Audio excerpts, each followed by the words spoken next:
Hello, I'm Tom Hollis. I'm a registered dietitian and a performance sport nutritionist from London.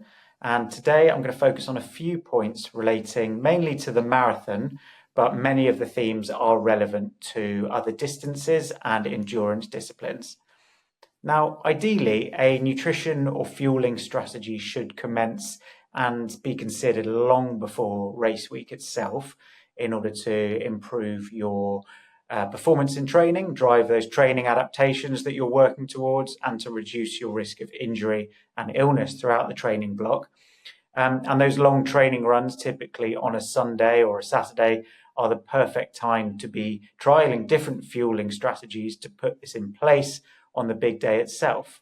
However, the race week and race day itself are also really key windows in terms of getting your nutrition right, and they can really be make or break in terms of success or failure in terms of getting that PB that you've trained so hard for. So first and foremost is the carb load, which most people have heard of to some degree, and it is a fundamental step in order to boost your muscle and your liver glycogen. So these are your body's carbohydrate stores, and ultimately stop you hitting that dreaded wall that you might have heard about. The wall does not need to exist if you get your tactics right in terms of pacing and in terms of fueling. There is an art and a science to the carb load, and it is an area that I really love helping runners to optimize. So you don't want to start it too early in race week, but neither do you want to leave it all too late. However, the precise timing, numbers, and food types that we're aiming to consume during this period are going to depend on a few individual factors like body weight, typical training diet in terms of carbohydrate intake and what your preferred foods are like, but also things like your history of GI symptoms, and perhaps most importantly, what have you trialed before in training and in the build up to previous races. Logistics are also really important, especially if you're going to be traveling to a race. And we also therefore need to think about what is the food availability going to be looking like in the lead up to race day. In my experience, most people underestimate the carb load, but another thing that we really do need to remember is that the carb load is not just an open invitation to generally overeat. Instead, it needs to be a specific and targeted increase in carbs only, and a strategic reduction in things like fat and fiber to help make this a more comfortable process and to reduce the risk of gastrointestinal or GI distress during the race. Another really important area to focus on is your mid-race fueling. So for many runners, this is going to be in the form of gels, and these are carbohydrate-rich sachets designed for optimum delivery and absorption of sugars, usually to the working muscles.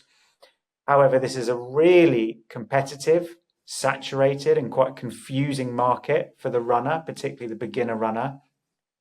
And again, I really enjoy working with running clients to help explain some of these product and nutrition differences and the different ingredients that they all contain, and then to help build a personalized strategy which is going to maximize your tolerance and boost your marathon performance when it really counts.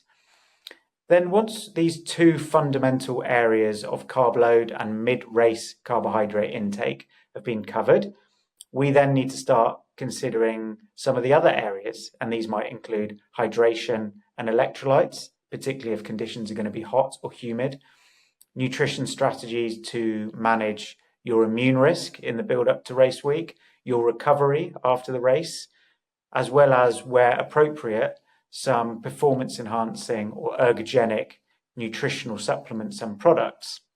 And these might include dietary nitrates such as beetroot juice, caffeine, sodium bicarbonate, to name three, and they've all got some good evidence behind them and can be beneficial for the right runner, but they need to be used in a sensible and evidence-based way.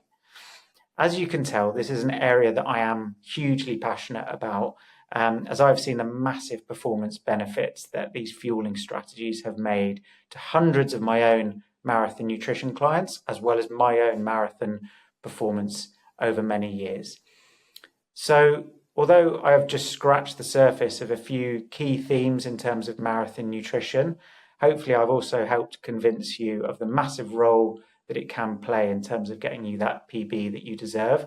And I would really welcome the opportunity to help you along to your performance targets by giving you your own individualized and optimized fueling strategy for your marathon.